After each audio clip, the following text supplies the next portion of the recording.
امان از دست ما ایرانی‌ها، امان از دست ما ایرانی‌ها. مهمونی میدیم اونایی که دوست داریم و نداریم و دعوت میکنیم، یواشکی بلواسه اونایی که دوست نداریم میخندیم، بعد که رفتن با دوستای خودمونیمون میشینیم به حرفاشون میخندیم. توی مهمونی واسه هم دیگه جوک ترکی میگیم، جوک لری میگیم، اصفهانی، قزوینی، یزدی رو مسخره میکنیم، میگیم کاشیا ترسوان، رشتیا بی غیرتن، کردا خرمتعصبن و آبادانیا لاف میزنن. پایین شهریا رو آدم حساب نمیکنیم، مرز بین پایین شهر و بالای شهر رو خودمون تعیین میکنیم. اونایی که از قلهک پایین ترن و قبول نداریم. ما شیکتریم، ما بهتریم، ما برتریم. شهرستانی هم بهتره برن جلو بوق بزنن. وقتی یکی از فامیلامون که در شهرستان زندگی میکنه ما یهویی از دهنمون میپره، فوری توضیح میدیم طرف مدیر عامل فلان کارخونه است و به خاطر موقعیت شغلیش مجبور شده که آقا بره اونجا زندگی کنه. بشقاب و لیوانای فرانسوی میخریم، لوسترای ساخت چین میخریم، شکلات آیدین هدیه نمیبریم چون ایرانی و کلاسش پایینه. موقعی که اتوبوس میاد حمله میکنیم، اگر اوضاع بحرانی بشه با آرنجمون میزنیم به کناریا که راه در رو باز کنیم. آخه خسته شدیم باید بریم خونه.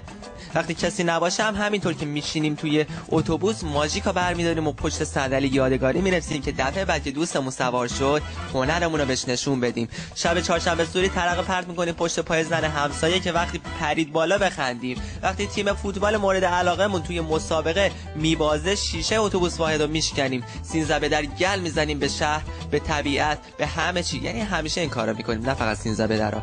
وقتی توی یوتیوب یه فیلم تماشا میکنیم در قسمت کامنتش فوش خار مادر رو تقدیم میکنیم به پست کننده ویدیو. احساس خوبی میده مگه نه؟ ما همه مادرزادی سیاستمدار به دنیا اومدیم، اما استراتژی تک تکمون با همدیگه و با تمام دنیا فرق داره. برای همین در هیچ موردی با هم توافق و هماهنگی نداریم و باز هم فوش به همدیگه میدیم. ما به اجدادمون خیلی احترام میذاریم، مثلا آقا داریوشا، کوروش خان. وقتی سر قبرشون میریم حتما یه یادگاری با کلید، چنگال، پنگال، هر چیزی که باشه رو در دیوارشون مینویسیم. ما امامزاده میسازیم، بعد پول میاندازیم تو امامزاده و از امامزاده میخوایم که مشکلاتمون رو برامون حل کنه. ما روز عاشورا تاسوعا نذری میدیم، برای اینکه زعفرون گرونه روی پلو گل رنگ میریزیم. ما احتمالاً غیر از رامسر و کلاردشت جای دیگه از ایران رو ندیدیم، اما حتما دبی رفتیم. فروشگاه ارزالهدایه که ردخور نداره، بی برو برگرد. و حتما هممون یه عکسی توی صحراهای دبی انداختیم، روی شنا لم دادیم که به همسایه‌مون و شمسی خانم نشون بدیم ما بگیم ما دبی رفتیم. ما رانندگیمون حرف نداره، رانندگی بدون فحش و فضیحت برامون معنی نداره. چراغ راهنمایی، عابر پیاده، موتور سوار، اینا هر کدومشون فقط کافیه یک کلمه براش بگی، خودتون تا ته خط میرید. ما دزدی میکنیم، تنفروشی میکنیم، زورگیری میکنیم، تجاوز میکنیم و آدمم میکشیم به خاطر اینکه پول نداریم. بعضیامون حتی پول داریم اما میخوایم انتقام بگیریم. ماها سینما نمیرویم، عوضش عشق میکنیم که قبل از اینکه فیلم روی پرده سینما بره سیدیشو ببریم خونه.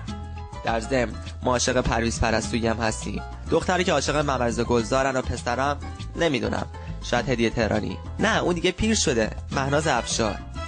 ما ایرانیای مقیم خارج از کشور، مخصوصا لس آنجلسیامون، وقتی کانال تلویزیونی درست میکنیم هر اشکلی میندازیم اون وسط به عنوان مجری برنامه تا گزارشی بده یا خدای نکرده به عنوان کارشناس حرف بزنه.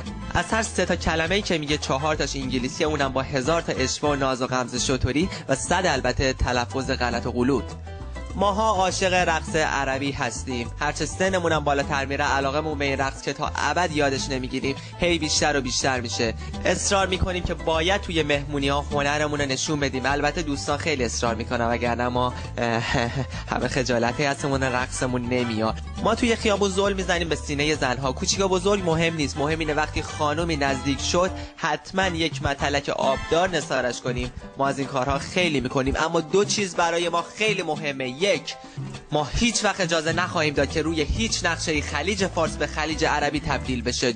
2. حواسمون هست که هر جا اسمی از فیلم کارتونی 300 برده شد اعتراض کنیم، نامه بنویسیم، تومار اینترنتی امضا کنیم که چرا قیافه ایرانی ها رو اینقدر وحشتناک کشیدید. آخه ما ایرانی ها اونقدر وحشتناک نیستیم.